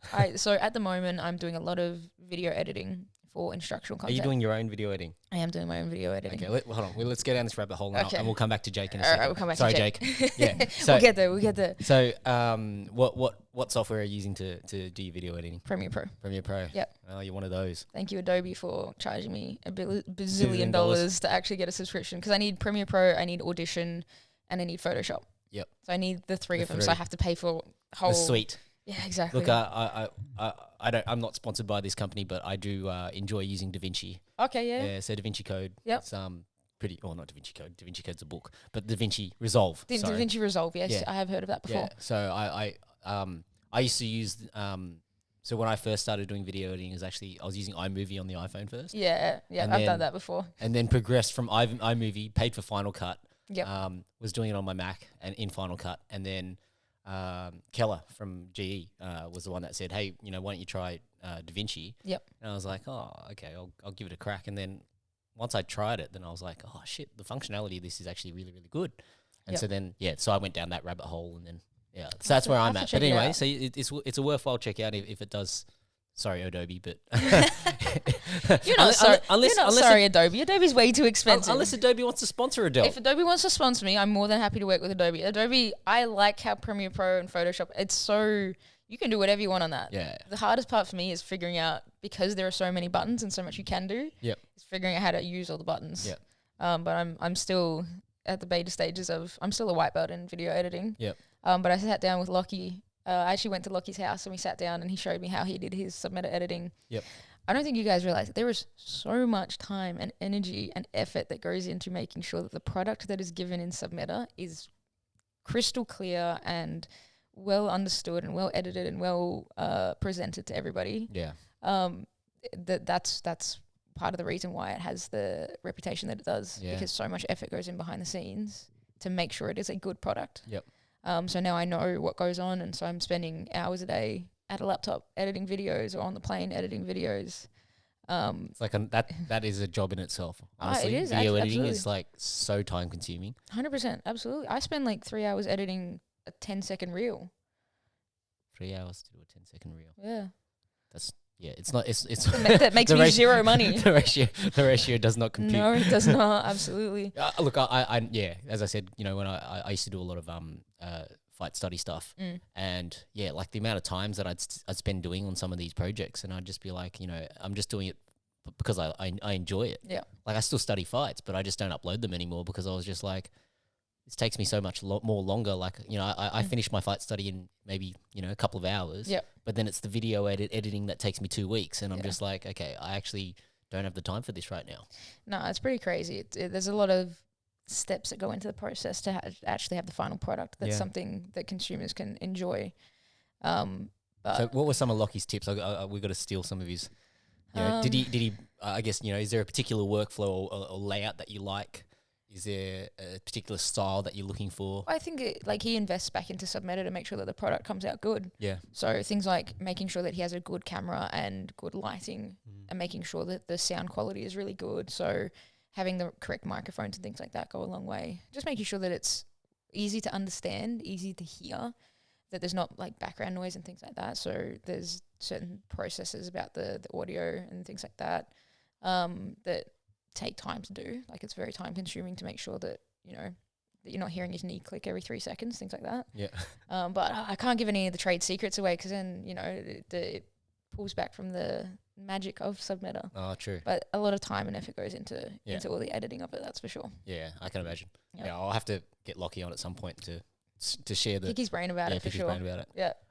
So we can obviously expect something from you on Submeta as a result of that. Yep. So I want to have a few courses lined up before I release anything. But most of the first courses that are going to come out are going to be around the guard. That's my bread and butter. That's what I grew up on, and that's the main part of my submission game and my competition game is my guard. So I'm going to have a few courses around that. There is going to be one course that I'll leak out, and some of it will be for free just to see if... hook people in. Exactly, hook people in and see if they enjoy the way that I coach and the way that I instruct through things. Part of what I'm trying to do is build a reputation as being a good coach. I've coached for over 7, 8, close to 9 years now. So I've coached for a long time. Yep. But people don't know me as a coach. They know me as a competitor. So now I'm trying to build that reputation as a coach as well because I really enjoy doing it. And I guess, when it comes to your coaching style and things like that, how have you sort of developed that over time? Has that been something that you've spent a bit of time, talking to the people that you work with already? Is it obviously there's the element of being a student yourself and having instructors that have taught you? How do you draw those influences into your coaching style? I've had some really good coaches around me where I've connected with them quite well. And I've also seen behind the scenes the time and energy that they've put into structuring their classes and structuring the content that they're providing to their students. Dave Hart is very good at doing this. He structures what he's teaching and plans in advance what he's teaching, and makes sure that he understands all the pathways. So he's doing it within his own roles before, like well and truly before he's actually teaching it to everybody. Yep. He's very, very good at it and very specific with how he explains things. So he will explain why he's doing certain things in a certain way rather than, I'll just do this. Why? Because I say so. Yeah. He's very much like, no, these are the reasonings behind doing it. You can do it this way, but this is why I do it this way. Yep. And I try and take that into my own coaching. And Jake O'Driscoll as well is incredible at planning his training sessions out and planning his stuff out, making sure it's stuff that he uses and knows the ins and outs of as well. So the same kind of process of teach something that you understand so that when people ask you questions, you actually have good answers and realistic answers to give people. I feel like that's how I do a lot of my coaching. Is the stuff that I'm teaching is the stuff that I'm using, and the stuff that I've been using for quite some time. And then obviously Lockie is a fantastic coach. He's very, very good at explaining stuff. And he somebody takes the path of, if somebody asks him a question, to make sure that it's an accurate response rather than just an ego-based response of, oh, no, I'll just do this. He'll do it. He'll ask them to come through and show him the position, and he'll feel it. He's very much like, this feels like the right thing and this is what I would do. So you know that it's an accurate answer because he would do it himself in a particular way. Yep. So I really like that too. If I'm teaching seminars and people ask me questions, and rather than giving like a knee-jerk reaction of, oh, I think this is the right answer, I'll be like, okay, let me feel it so I can definitely tell you that this is what I would do. Yeah. It's one of those ones because positions can be so dynamic, right? Yeah. And the little things can make the biggest differences. 100%. Like a little shift in weight or a little difference in a grip Yep. can make the biggest difference. Yep. So, okay, going back to Jake, right? So you Yep. ended up in Western Australia. Yes. And you're stuck there. Well, you know, you can go out, I can but get you can't out, come but back. I can't go back in. Yeah. I'm stuck there. Like, yes, Yeah. we're stuck there. So then you said one of Jake's students reached out or something? Yeah, one of Jake's students, she's a small brown belt now. She reached out and pretty much said, hey, I'm in Perth. I've been here for a while. Let's train together. Oh. You're a small female. I'm a small female. Let's get some training in together. I was like, yeah, of course. Like, let's 100%. I'm still trying to find my footing in Perth. I'm still trying to find out, like, training-wise, where to go and what to do. Yeah, I'd love to come in and love to do some training. So I did some training there and I met Jake while I was there. And now that I know behind the scenes, Jake told her to message me to kind of be like, hey, she's in town. Get her to come train because she'll be a good training partner for you. Yeah. So, yeah, they convinced me to come in and I came in and the training environment was really good and the guys were really welcoming, but the training was quite professional. It was run quite well and everybody was aspiring to get better and had goals and things like that. So I enjoyed being in that environment where everybody was working towards something, everybody was motivating each other, everybody was working hard. Everybody had a competitive mindset in those midday classes at like 10 a.m. It was the competition class, so everybody had the same mentality towards their training. And then, like I said at the very start of this, like me and Jake's relationship had its ups and downs. Like that's me being super honest about everything. We went through some really good periods where we were communicating really well, the coaching dynamic was working really well, and then we had some harder times where we weren't communicating and we weren't providing each other with what we needed and we weren't being honest with each other.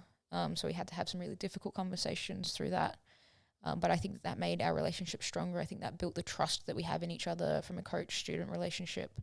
But also, like, we're good friends. Yeah. Like, we're really good friends, and that also helps the dynamic where we can talk honestly and openly with each other. There's not this bad power dynamic where it's do this because I say so. Yeah. It's more so like there's that we've built that trust over the time. Yeah. But yeah, that's how things kind of came about, is just training and having a good environment and enjoying the training that I was getting there. And now, even though I'm in Melbourne and he's in Perth, we still communicate almost every day. We'll let each other know what's going on and what matches are happening and all those things. So we've navigated the long distance relationship well. Yeah. Well, Jake, you know, he invests a lot of time in the people that he works with, right? Like, yes, you know, he does this whole mentorship program. Mm-hmm. And if you're one of his mentees, you know, like he spends, you know, hours a week. He does. He really does, though. It's hard to tell. Well, it's not hard to tell. If you're part of the mentor program, you can see the time and effort. But if you're not and you just see it from the outskirts, he puts a lot of time and a lot of energy into the people that he mentors and his students. Like for me, when we were in America, we would do our training session at 7 a.m. Mm-hmm. So we'd do our pro session at 7 a.m. We'd get home, like we'd all be showered off, and then we would go do recovery. Like me and some of the other athletes would go do recovery, and he would stay at home watching match footage that he had already watched before. He'd already watched every single match out of everybody at ADCC. He'd watched their matches multiple times, but he'd sit there and he'd do it again and again and again until all the little details were all locked in and nothing was left to chance. So he puts the time in. He really, really does put the time in. And you need, I think you need people like that, because at the end of the day, as an athlete, and it depends on the athlete, right? Some athletes might love studying tape, but there are other athletes that want to leave it to, you know, their coaches. Yep. And having that alignment where you've got somebody that you know and you trust in their ability to analyze and emulate the opponents, like that's invaluable, right? Yeah, I agree. I feel like Jiu-Jitsu is moving into the professional space. Like it's slowly getting there. But part of that is athletes need to be treating themselves like professionals, and that is outsourcing some of these things. Yep. Outsourcing tape study, outsourcing writing strength and conditioning programs, outsourcing like planning for the training sessions. When Djokovic gets to a tennis court, he's not like, oh, I wonder what I should work on today. Yeah. His coach goes, you're going to do this many forehands and this many backhands and this many serves and this many, net shots. Okay, cool. And then we're going to do this. And then your strength and conditioning coach is going to run you through a program. So everything's planned out. He just needs to go there and do it. Like Djokovic just needs to get on the tennis court and do what he's good at. That's what I want to do. I can do jiu-jitsu. So tell me what I need to do jiu-jitsu and let me do it. We don't necessarily sit down and fix it's not all about fixing the specific technique. Sometimes there's a time and a place to be like, oh, my foot's here, but it should be here a little bit more. But sometimes it's just work on far side arm drags. We don't need to be specific about it. Just work on far side arm drags. Like Jake understands that I have good enough jiu-jitsu that he doesn't need to teach me how to do a far side arm drag. He just needs to give me direction of where I should be training and what I should be working on for the long-term game, for the long-term development. Yep.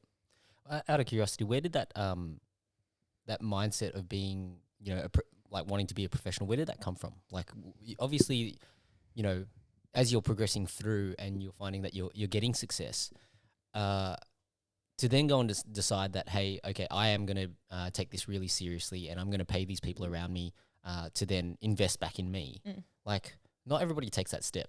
And the reason why I say this is because, I know that you work with Geordie, fight dietitian. Yep.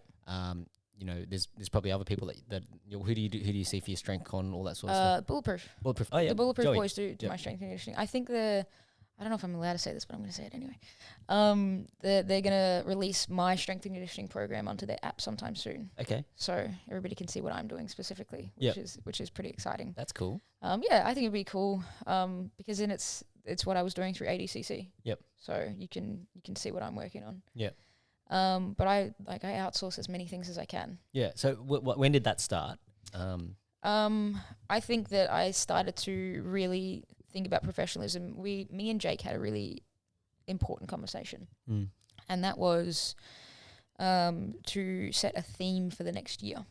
And this was at like midway through 2023, maybe towards the end. And the theme was professionalism. The theme was what can we do to be as professional as possible? What can we do to make sure that we're leaving nothing to chance? Like we're not just getting on the mats and hoping that we get better. Like what can we do to plan and prepare? And the theme was professionalism. So everything I did was to increase the professionalism of myself as an athlete.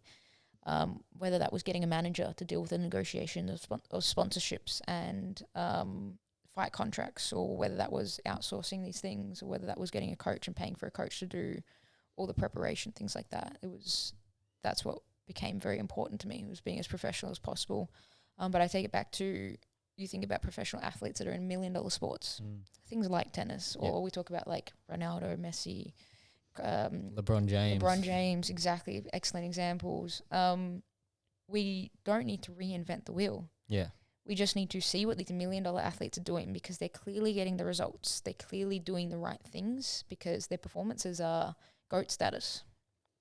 And we just need to start to emulate what they're doing. Yeah. And that's what we're basing everything off of. We're basing it off of what these elite level athletes are doing, and they invest in themselves. They invest millions upon millions of dollars in themselves so that they can be the best possible athletes. I would love to pull up what LeBron James actually spends on himself, on his self-care. Yeah, it's a few $1 million. It'd be well upwards of the millions, chump change, right? in terms of what he's making. Yeah, 100%. He has the money to spend on that. Whereas with jiu-jitsu, a lot of it is either sponsorship based or it's, at discounted rates, because jiu-jitsu is not earning millions and millions of dollars. For some people it is. But I think what separates the good from the great is longevity. Yep.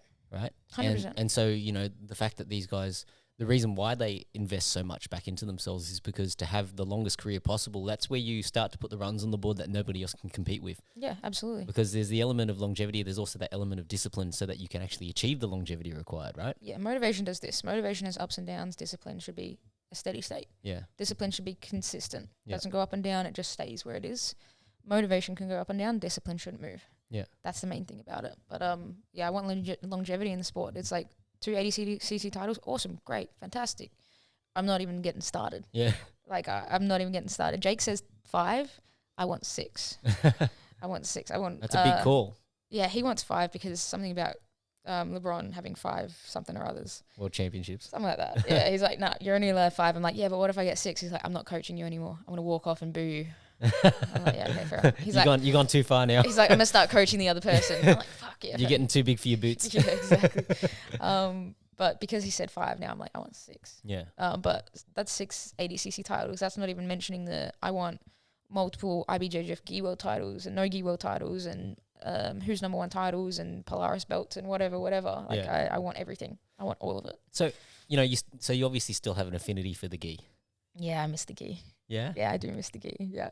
So I got to pick your brain on this, right? Because obviously, a lot of people think, the sport, I'm of this opinion that the sport's delineated now because, the no-gi game is quite specialised now. Yep. And likewise, the gi game has also become quite specialised in 2 slightly different ways, right? Yep. Like grips make a huge difference 100% to how you play the sport. For you, like what would be your thought process there? Would it be like, okay, if you're going to, so in an ADCC year, because every 2 years kind of a thing, are you going to do IBJJF in the off year? Is that the plan? Or are you going to try and do as much ADCC first and then go back to the gi? It's always the plan, but then super fights come up, so it's really hard to actually realistically do it that way. Yeah. So like if I say, okay, every second year I'll do the gi, but then I get a really good opportunity in the no gi in June, and I know that I know that Gi Worlds is going to be in June. Well, I have to make the decision. Yeah. Right? So it's not as easy as that. But I do want to have a push to do some gi stuff. I do need a training camp for gi. It's not something you can just jump into. I tried to do that last year. I jumped into the gi season on like 3 weeks notice. Where I was just like, fuck it, I'll just do the gi. So I did Pan Ams as my first black belt gi competition, and my first match was against Maisa. My first ever black belt match in the gi was against Maisa. I was like, fuck. It didn't help that when you're just getting your black belt, your seeding is terrible. Yeah. Like when you're talking IBJJ. Yeah, coming against the top dogs. Always you're going to get it the first time, every time. Because I had won brown belt world, so I could do all these majors without any points, but it meant that I just had terrible seeding. Yep.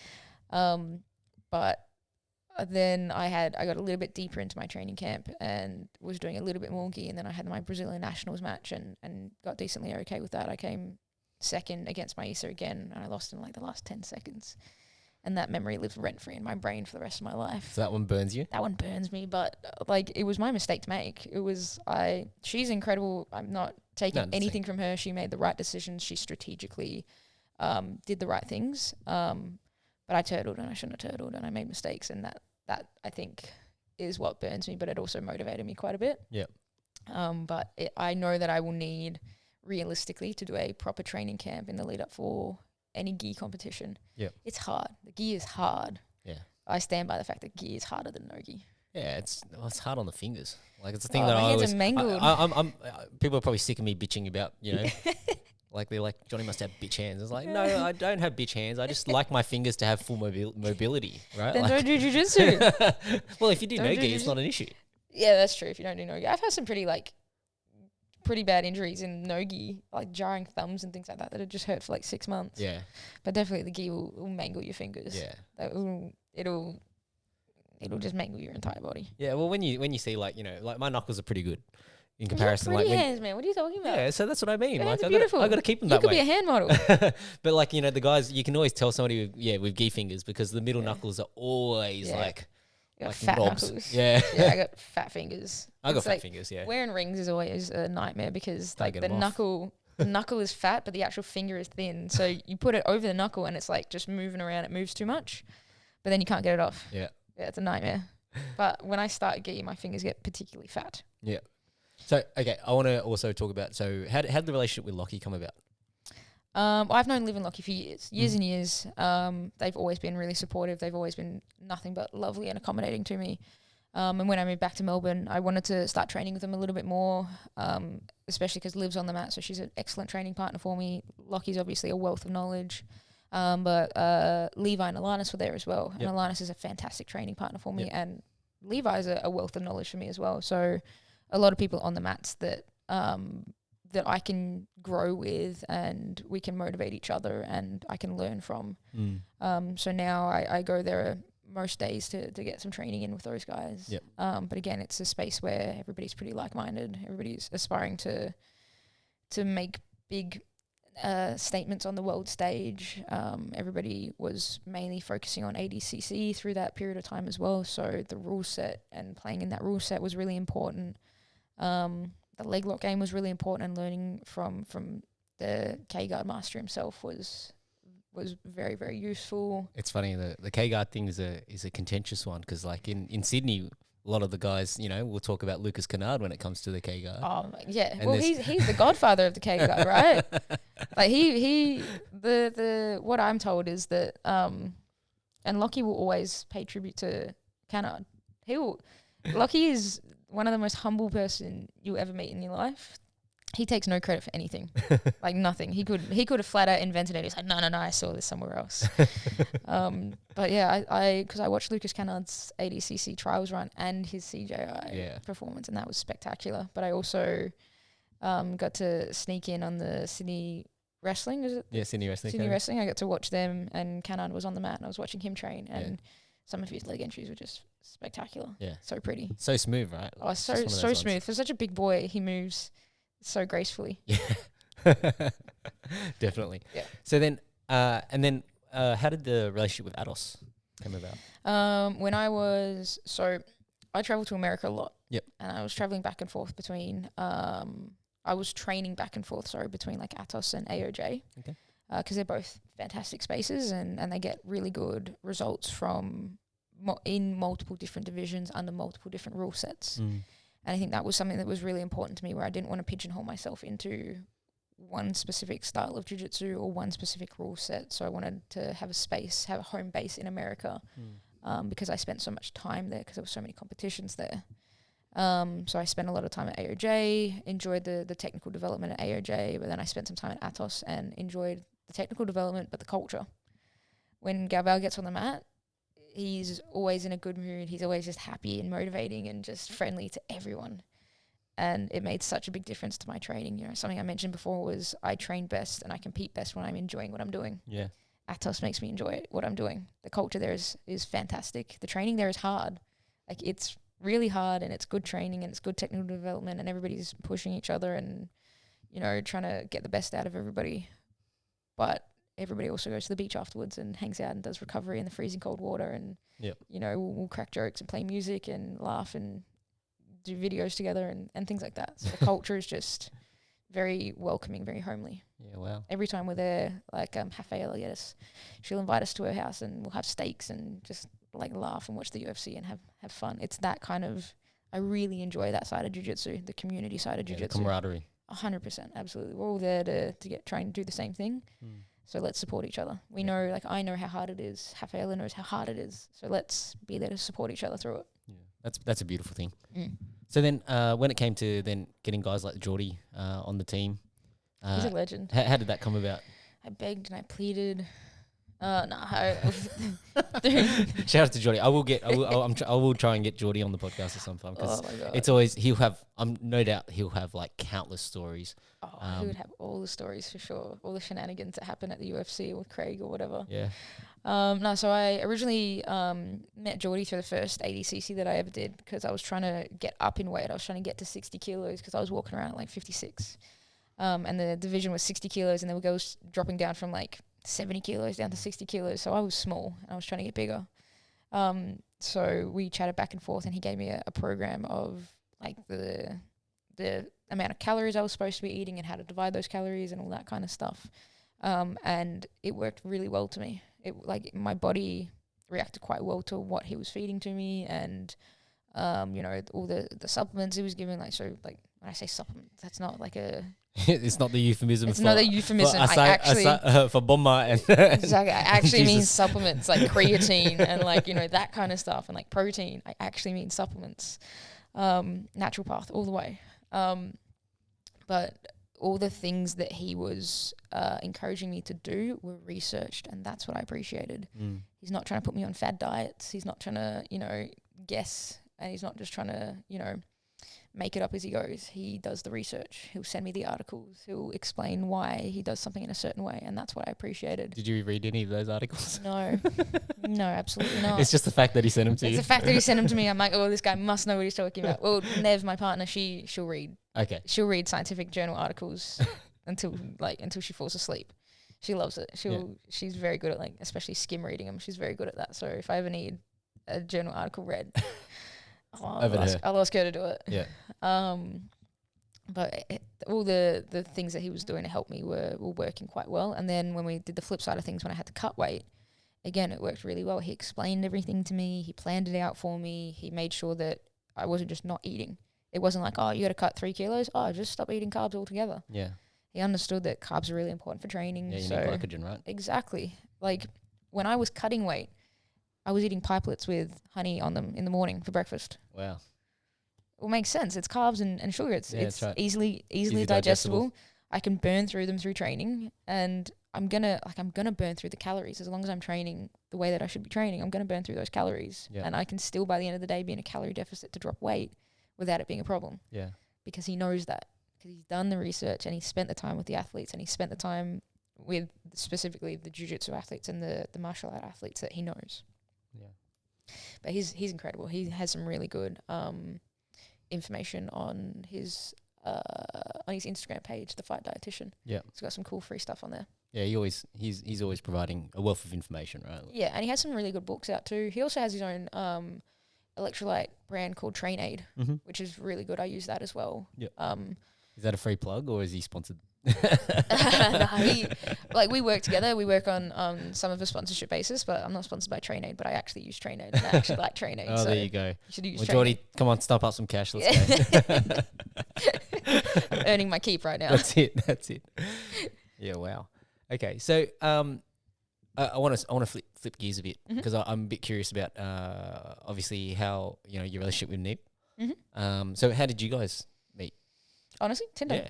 Oh, really? Yeah, we met on Tinder. Through COVID. So okay, yeah. Yeah, through COVID. So in 2020, we met on COVID, and that was when we weren't supposed, like, in Melbourne, you weren't supposed to go more than, like... bubble or something. Yeah, you're in a bubble. You weren't supposed to travel more than 5 kilometres away from your house. That was it. Yeah. And she lived, like, 40 minutes away from me, so she was well over the kilometre radius. But, again, I was working with a project manager at the time, so I was doing manual labour, and all the tradies could still work. We were still allowed to go out to our job sites. Didn't matter how far away they were. Yeah.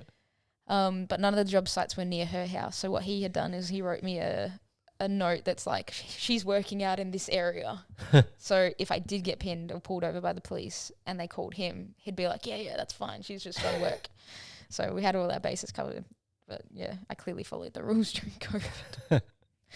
And that's how we met. And I think because of COVID, it kind of sped up the relationship because we very quickly went from, I would go visit her and we'd hang out and we'd like call each other all the time and we'd play video games together to, okay, I would go and actually see her in person and hang out to, well, we can only go on so many hikes together and so many walks together until let's have dinner. But where do we go to have dinner? It's COVID. COVID, yeah. Okay, here's my family. Oh, really? Meet my family.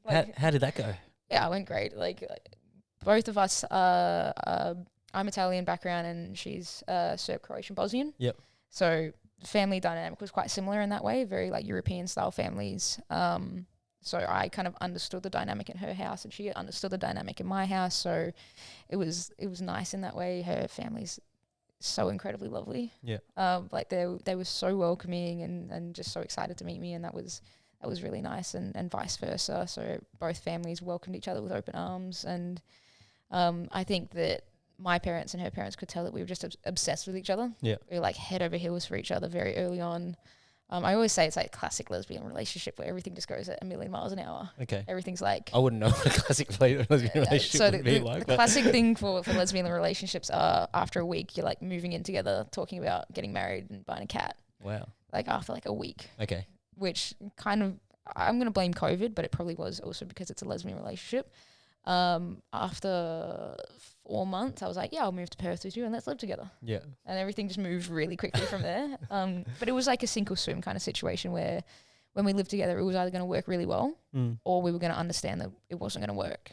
And luckily it went in the good direction where we worked very well together. We were able to support each other. So when we originally moved to Perth, the stress from her studies was quite intense. Yeah. The dental degree is a very intense degree. It's like a medical degree. Yeah. Is she practicing now? She is, yeah. So she's in. So she's the real breadwinner. 100%. Well, okay. And I always make the jokes because it's like she's like, I call her my long-term investment. Yeah. So I met her when she was at university. Broke student. And now it's going to pay off. Yeah, that's it. Long-term investment. But then I won ADCC and I'm like, well, who's the real breadwinner now? Yeah, that's right. But I think that'll, it's like every relationship, it'll just keep flip-flopping. I think long-term hers is a little bit more stable than mine. Yeah, definitely. Definitely. Yeah, she'd be like an ethnic parent's dream, right? Like stable job. It's funny though because her parents just wanted her to do something that she enjoyed. Her parents would tell her to stop studying. Oh wow. She would just study so intensely because she so badly wanted to get good marks, and she duxed her dental degree. She was the valedictorian of her dental degree. So she's very, very smart and very, very dedicated to her studies. She's one of the most intelligent people I've ever met in my life, like unbiasedly. Like I love her to bits. I love her as a person, but also she is so smart. Yeah. She's so smart for her own good. And her parents would encourage her to stop studying because she just would put too much stress on herself. Yeah, wow. Yeah. That's good. And it's nice that your parents are really supportive as well, right? Yeah, they love it. Yeah, they love her. They love her to bits. Yeah. 100%. Well, now me and Nev, we live at my mum and dad's place. Oh, okay. So we all live together in this like nice little cohabitating family where, me and my parents will always butt heads, and then it's everybody's leaving cups everywhere, and it's just like we're all trying to figure out how to live with each other again because I wasn't living with them for 3 years. Yeah. And now I've come back to living with them, and now, my mum will always say it's like the tornadoes have come into town. Yeah, wow. We just like run amok through the house. Yeah. And do like a million loads of washing a day. It's nice though. I think for parents, having your kids back at home, irrespective of their age, it's probably heartwarming for them. Yeah, I think they joke about it, but I think they really enjoy it. So when we were originally moving back and I was changing in the house what room was going to be our bedroom, before me and Nev had even come home from Perth, the bedroom was already set up. The bed was there, the cupboards were there, everything. They had put blinds on one of the windows, they had installed blinds. I think they were that excited for us to move back in that they had everything ready for us to go. So that by the time we got there, it was just all we had to do was unpack our bags. Yeah, wow. Which was really nice. Yeah, that's cool. That's actually really nice, Yeah. and to have that feel of being welcome and, it definitely takes a load off. Oh, 100%, absolutely. Right? It is very nice living with my parents, and after living in Perth for so long, being away from her parents and my parents, so her parents are also from Melbourne, being away from that for so long and then now coming back to it's really heartwarming to be around family again. It's really nice. Yeah. So I also want to ask you about because you made this conscious decision to get a manager, right? Mm-hmm. So talking about professionalism. Yep. So how did that relationship come about? And so shout out to Sarah Rafferty, who is in California. She's the best. It started I think it's probably the best way that this relationship could have started. We started off as friends. Okay. So we had a mutual friend, and I was in California near the Irvine area to train at AOJ for a little bit. Yep. And through these mutual friends, they introduced me and Sarah together, and I stayed at Sarah's house for 4 weeks. Mm-hmm. We did not know each other, and then she opened her doors to me for 4 weeks. And we lived in an apartment together, and we got along really well, and we just kind of talked back and forth. And she was quite business savvy because she was in the corporate space. If you ask me exactly what she does for a job, I don't actually know. Oh, so she wasn't actually a manager before? No. She has a proper adult job. Okay. I love how you say that. She's got a proper adult job. She has a proper adult job, yeah. Looking after me is not really an adult job. God, no. No, she has a proper job. But she's explained to me about 1 million times what she actually does. But she just uses a whole bunch of corporate jargon, and I just have no idea. Okay. So I'm like, oh yeah, that sounds about right. But she does important things for important people. But she's very, very good at it. Yeah. That's what I know. I know she's very, very good at her job. And then she started helping me out with certain things. So when I would get contracts sent through from different people, then she would read through those contracts and give me her opinion, and then kind of advise me on how to communicate with these guys. Because as an athlete, it's really hard to advocate for yourself without coming off as arrogant or rude or any of these things. So Definitely. It's a hard balance when you want to get what you deserve, but you also don't want to piss these guys off because they're the guys that are signing off on your checks. Yeah, you need to be, honestly, for most, I think for all professional athletes, you need to be at arm's length. Yep. Because otherwise, you don't want to hurt your own brand just because people think, oh, this person's hard to deal with. Yep. When it's just, you're just asking for what you deserve. Yeah, 100%. Right? Yeah, it's a very hard balance to have. So putting in a middleman like a manager is I think a necessity when you get to the professional side of things. But she was advising me and giving me really good advice and helping me increase my pay, but also kind of advising me on how I could capitalize on other things. Mm-hmm. Things like merchandise, things like instructionals, things like sponsorship with corporate companies. Yep. She was really helpful in setting those things up. And one of her mottos is like, do you hate money? Yeah. Like, just do the things. If you want to be a professional athlete and support yourself, just don't hate money. Yeah. Just do things that are going to help you be able to support yourself. And part of that is doing the other things that aren't just on the mat things. Yeah. But now she works with me in a more professional sense where, you know, is now part of my team properly. Yeah. Originally, it was just she was giving me time and advice, and now she's actually part of the team. She balances that with all the other things that she has going on in her life, which is, I'm always so impressed with how she can balance so many things and do everything so incredibly well as well. Yeah. But I often think, you know, I'm guessing that a lot of those things actually parlay into each other for her. You know, like, so she's already got some business relationships that she knows that she can then utilize to then help her with different things. Yeah. And it's it all actually kind of feeds into itself, right? So it's actually nice to have somebody who's helping you to package that all up as well. Becomes like networking is really important, and how to communicate with people is really important, and that's part of the job. Yeah. Part of the job is knowing how to talk to people. Yeah. Now, you're obviously, you know, very comfortable talking on the mic, right? Like, it's just one of those things where, were you always that way? Or is this something that you had to develop over time? I think the thing that has shifted over time is I just don't care what people think anymore. Yeah. I think the thing that stressed me out so much when I first started being in front of cameras and photos and microphones was saying the wrong thing or like jumbling over my words or things like that. Yeah. That really stressed me out, and nowadays I just don't care. So when was there a tipping point? Was there a particular moment? Was there a comment that somebody made on socials that you were just like, no, what? I used to sit back and like watch the comment section on my socials and be like, fuck you, dude. I'm gonna message you back, and you know I'm gonna call you out. And it used to really get to me. Yeah. Like some of the messages and some of the stuff in the comment section. But can you tell me what the worst one you ever read was? There has to be one that stands out, right? No, I can't really think of any. Nothing really particularly comes to mind. I remember being in a back and forth argument. Not even argument. Somebody had tagged me in something that was a bodybuilder was beating up on small guys, and somebody tagged me being like, "Oh, Adele, I reckon you could bash him." And I commented back being like, ha, yeah, probably, like as a joke. And then the guy who posted the video was like, I would beat the fuck out of you, like, you know. And then all of his like little minions started getting in the comment section and be like, he would smash you and throw you. And I'd be like, whoa, what the fuck? Like that escalated really fast. I was like, guys, chill out. Like, it's not like I'm just joking. Like, come on. And then he was like, come on, fly to fucking Florida and let's go. And yeah, but you fly to fucking Australia. I was like, oh my God, what's going on? It just got like really intense really fast. And then, you know, a whole bunch of my friends jumped in the comment section and started backing me up, which was nice. Yeah. Even like recently I posted up a reel and some blue belt guy got on and was like, this wouldn't work. And I was like, thanks for your advice, man. And then all my friends got in the comment section being like, are you really that blue belt dude that's talking to a world champion being like, you can't do this? So like I almost like it more when like I need to say very bare minimum and then all my friends jump on it and be like, dude, what are you fucking doing? You need to get out of the comments. It's a I waste of time. need to get out of the comments. You gotta get out of the comments. You gotta get off the death scroll. Dude, I need to get out of the comments. That's a big one. Like Flow Grappling posted something up when I had a call out for Fionn after ADCC. I had a call out for Fionn from nothing but respect. Yeah. I have nothing but respect for Fionn. I think all the things that she's doing is incredible. I just want the match because I think it'll be a fun match. Yeah. I think that it'll be a very interesting match for people. I think people want to see the match. But I'm not calling her out because I think that she's anything less than or because I'm trying to take her lunch money or anything like that. I think of course you're going to take her lunch money. Like that's the whole point of like having the match. Yeah, like I want to have the match because yeah, exactly. I mean it in a respectful way. I never want to take from athletes, especially female athletes that have just fought so hard to get what they deserve. But everybody in the comment section was like, she would smash you, you know, you do nothing, you've done nothing. And I was like, oh, that really hurts. That really hurts my feelings. I could win double gold at ADCC and I'm still not shit. I'm like, oh, okay, that's what people think of me.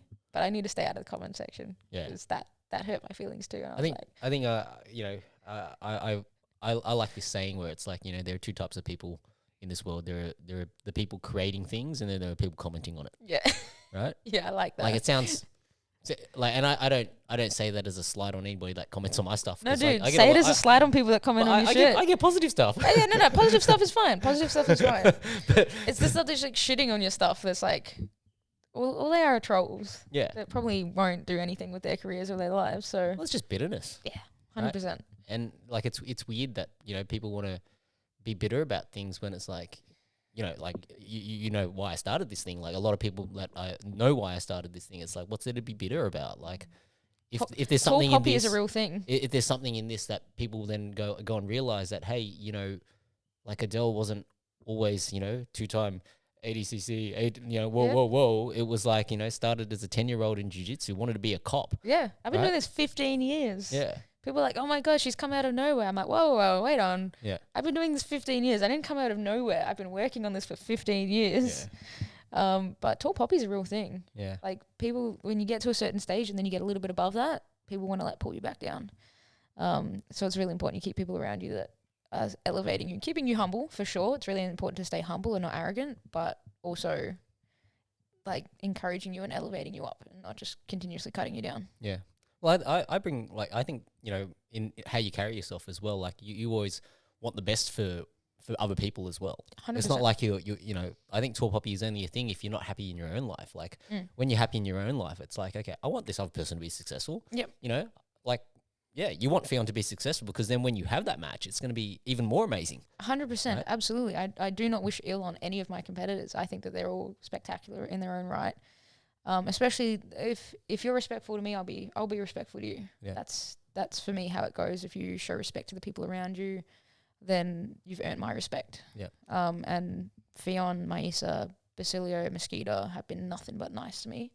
So I have all the respect in the world for them. Like you're also nothing bad to say about them. You're also a bit of I'd say you're a matchmaker or a promoter's dream because, you know, when you come to compete, you know, it's not just about winning. It's about, you know, actually putting on a show, right? Yeah. And I think a lot of athletes don't understand this. Well, there's two things that I think athletes don't understand, like especially like people who, you know, are just starting out in their journey. It's like there's this almost like this entitlement that, you know, people should watch me. It's like, why should they watch you? What are you bringing? Yeah. Right? What are you going in there, like, is it just because you win? But how do you win? Yeah. Right? And also like if you lose, how do you lose? Yeah. Right? Like if you've put on the world's best display and then you lose, it's like people still respect that. Yeah. It's like Khalil Roundtree and Alex Pereira fight. Yes. Right? Everybody's like, man, like Khalil Roundtree, you know, what a savage. Yeah. Like he didn't lose any stock out of that. Yes, he probably lost 5 years out of his life. Yeah. Jesus. At least that. But you still respect the fact that somebody was willing to put their heart and soul on the line. Yeah, 100%. As an athlete, specifically with fight promotions, your job is to be interesting to the audience. They have paid to be there. They have paid to watch you fight. Your job is to put on a performance for them. And that'll pay back like in dividends in the sense of you'll get invited back, regardless of whether you win, lose or draw, you'll get invited back if it's a good match. But also, like, you want to be interesting because you want to elevate the sport. The more interesting the sport is, the more people will watch it. The more people will watch it, the more money you get, everybody's happy. Yeah. But I think it was back to what like Sarah's advice was do you hate money? Yeah. If you're not willing to be a little bit outspoken and you know, back yourself in that way, you probably hate money a little bit. Now, that doesn't need to be arrogant. It doesn't need to be, I'm the best thing in the world, like I'm going to smash you and, you know, your mum's this and whatever. It doesn't need to be that. It just needs to be like a little bit of a conversation, a little bit of like, hey, this is going to be a good match and like I'm going to do my best and I'm going to go out there and go for a submission and, you know, come out there with a little bit of like daddy mentality of, you know, you're proud to be out there, you're excited to be out there, you're ready for the match. Like that's important as well. All right, you got to tell the daddy story because you brought it up. So shout out to Alanis. Yeah, exactly. I will get Alanis on the podcast at some point. Alanis would be great on the podcast. Yeah, oh my I think God. it'd be funny. Yeah, she'll have some great stories. She would have some fantastic stories. Like her and Levi are just a ball of fun. The daddy story came from I was getting ready for ADC. No, I was getting ready for a WNO match. Yep. And I was training quite hard and I was just like feeling myself. I was like out there winning all the exchanges, like rolling really hard, like feeling pretty confident in my jiu-jitsu. And I was walking around like puffing my chest and my shoulders were down. And Alanis is like, dang, you got some like, you got some of that attitude today. You got some of that like daddy mentality, that daddy attitude. And I kind of giggled at it. I thought it was funny. I'm like, daddy. I'm like, oh, I kind of like that. That's cool. And then it caught on a little bit there. And then I was getting ready for the W&O match, and we were like, oh, we got to do something funny for the press conference.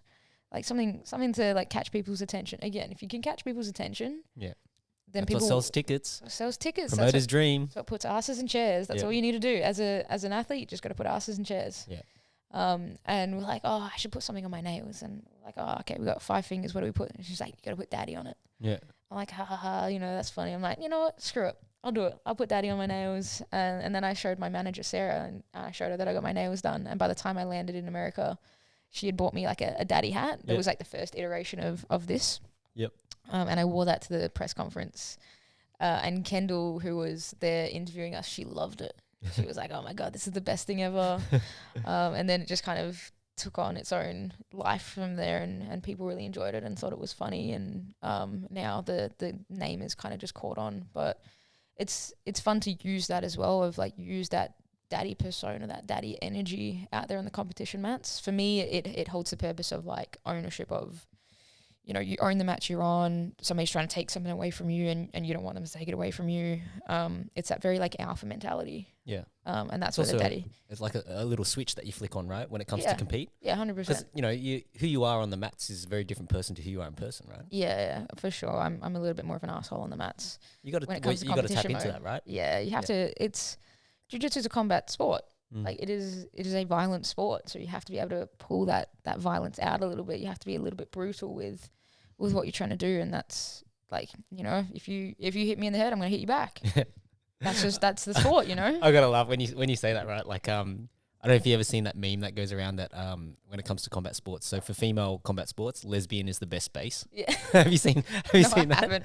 So, you have to show me. So there's like this meme that it's like, you know, people talk about jiu-jitsu being the best base, or wrestling the best base, or kickboxing the best base for combat sports. And it was like for WMMA, lesbian is the best base for combat sports. 100%. I agree with that, dude. Look at the ADCC division. The ADCC 55 division was like 80% gay and like 10% or 20% straight. It's like, clearly there's a theme here. Clearly, like, maybe that is the best base of female jiu-jitsu. I don't know, man. I don't know. Statistics don't lie. That's right. What is it? Causation or correlation? Correlation, exactly.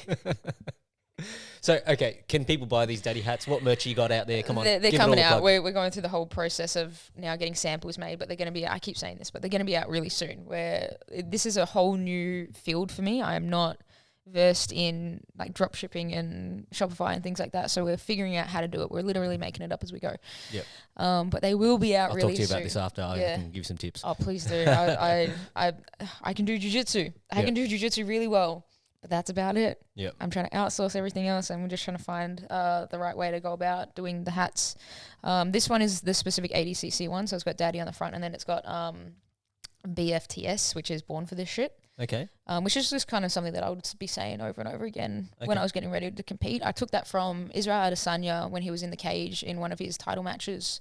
The camera pans in really tight to his face, and you can see, and he mouths to himself, "I'm willing to die out here." Yeah, that was the Kelvin Gastelum fight. Yeah, there you go. There you go. Yep. So that kind of stuck with me, and I was like, you know, there's something that rings in my brain when I'm just about to compete, and part of that is, again, that daddy mentality of like, I'm meant to be out there. I am born for this shit. I'm born to be doing jiu-jitsu. I'm exactly where I'm supposed to be. Yeah, I like it. BFTS, you got to own that one. Yeah, you got to trademark that one. Yeah, I have to trademark. And that's another thing that I'm trying to figure out how to do. Trademarking, really difficult thing. Trying to figure out how to do that. We do have a website that's at the moment being made up. So there will be a website, and that link will be up pretty soon. And the hats will be done. We just want to make sure that they're high quality hats. We don't want to be just finding the first person we find on Alibaba that can whack on a daddy thing on it. We want it to be like actual proper good merchandise made in a good place. Like we're like all the back end things, we want to make sure that it's done properly. We don't just want to rush into it. Yeah. But they will be out hopefully within the next month or so. Okay. And sponsors, let's go. We've got to rattle them all off. I can rattle them all off for sure. I'm surrounded by a bunch of really supportive people. So some of them we've mentioned already. So like the fight dietitian Geordie. Yep. He's a sponsor. Bulletproof guys who do amazing work for my strength and conditioning training, they're a sponsor. I'm sponsored by a finger tape company called Black Magic. Mm-hmm. They do great finger tape. When I get back into the gear, I go through tins of those tapes like a day. Seriously, I want a longevity in the sport, and part of that is actually looking after my body. But Black Magic do pretty good tape. I really specifically like their black one, their black tape, because I think it looks cool. A company called Midnight City, who's a tech company, have been looking after me for the past 4 years, just supporting me, allowing me to go to all the competitions that I do go to.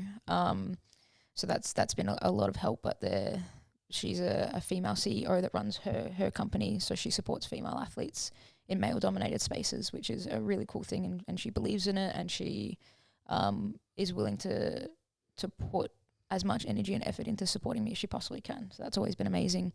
A new one that's actually just jumped on board is BJJ Lawyer. So BJJ Lawyer? BJJ Lawyer. So BJJ Lawyer is a guy called Paris, and he has been an absolute godsend in dealing with all my visa stuff when it comes to America. So obviously being from Australia. That's important. Really important. Like, again, a new space that I had no idea about. No one would have ever thought about it. No, traveling for comps and all that sort of stuff. Yeah, it's a complicated thing. Yep. It's actually a really complicated thing to make sure that everything's done properly. Yep. Because the last thing I want to do is be doing anything wrong. But he's been advising me through all of that and got my visa ready and things like that. But he was a godsend. He was incredible and just put countless hours into all the documents that went into the visa, and just made the process very easy for me. So he gave me a list of things that I needed to do.